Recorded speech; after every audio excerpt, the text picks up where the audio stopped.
What would you do if the one person you trusted most was living a second life right under your roof? I never thought I'd have to answer that question. The night my world shattered wasn't loud. It was a whisper, the soft glow of a phone screen at 2 a.m. in our Chicago brownstone. My wife, Sarah, was asleep beside me, her breathing even, a picture of innocence. But the phone in her hand, which had slipped from her grasp, was still unlocked.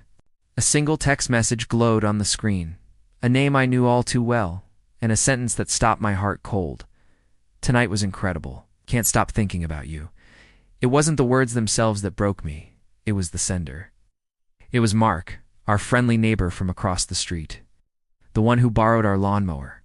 The one we had over 4 barbecues. My world didn't just crack. It split wide open, revealing a dark, cavernous lie I had been living in for God knows how long. If you genuinely enjoy our stories, please subscribe to the channel. Tell us where you're from and what time it is right now. It's always fascinating to know how far our story flows.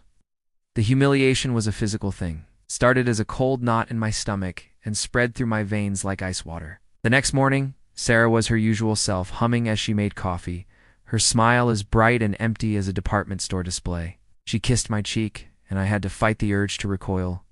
"Big meeting today. Wish me luck," she said, her voice dripping with the casual intimacy we had built over a decade. I just nodded, my own voice trapped in my throat.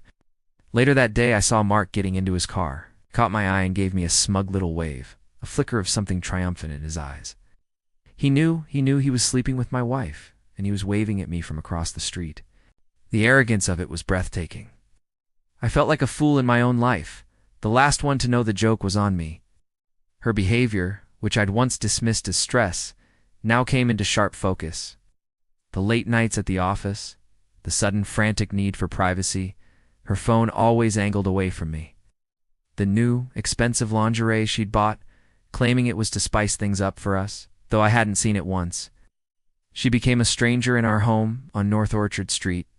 The warmth that had once filled our rooms turned into a chilling draft.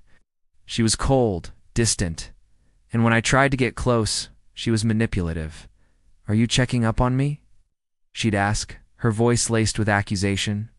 "I can't believe you don't trust me." After everything we've been through, she was a master at turning my pain into my guilt. Her and Mark, they felt untouchable, living their sordid little drama in plain sight, protected by my trust and their shared deceit. The breakdown happened on a Tuesday. I was driving home from work, stuck in traffic on Lakeshore Drive, the city lights blurring through my tears. The weight of it all just crushed me. The love I had felt for her, the future I had envisioned, it was all a lie. I pulled over, the sound of my own ragged sobs filling the car. I was a ghost, haunting my own marriage. But as the tears subsided, something else took their place. A cold, hard resolve. The grief was still there, but it had crystallized into something sharp, something dangerous. The broken man was gone. A strategist was taking his place. My new purpose wasn't to save my marriage. It was to document its destruction. I became a meticulous archivist of my own betrayal. I installed a keylogger on our home computer. I recovered deleted texts using a simple software. The evidence piled up. Hotel receipts for the business trips to the Thompson, Chicago. Dinner reservations for 2 at Gibson's Bar and Steakhouse. On nights she was supposedly working late, and the texts.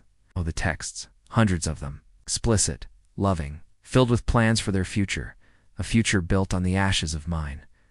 I read them all, each word a fresh cut. I learned they'd been at it for nearly a year. I learned they mocked me in their messages, calling me the warden. I saved everything to a secure, encrypted hard drive. I contacted a divorce lawyer, the best and most ruthless one in Chicago, and laid out my story. He listened patiently, his face unreadable. When I was done, he simply said, "Good. Now we set the trap."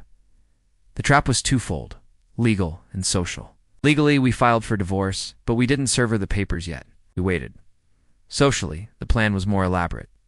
Sarah's parents were celebrating their 40th anniversary with a massive party at a lavish ballroom in the city. Her entire family, all her friends, her professional colleagues, everyone who mattered to her would be there. She had been planning it for months, obsessed with presenting the image of a perfect life, a perfect family. It was her grand stage, I was going to burn it to the ground. In the weeks leading up to the party, I played the part of the devoted, slightly clueless husband.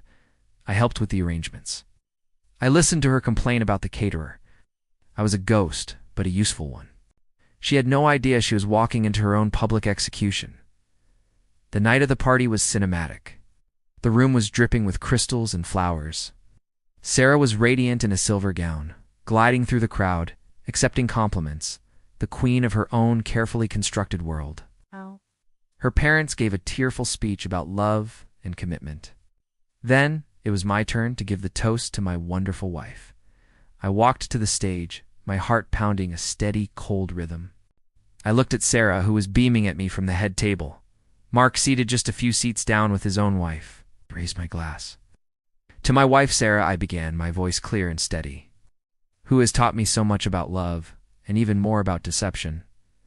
A confused murmur rippled through the room. Sarah's smile faltered. I continued, I'd like to share a story of her dedication.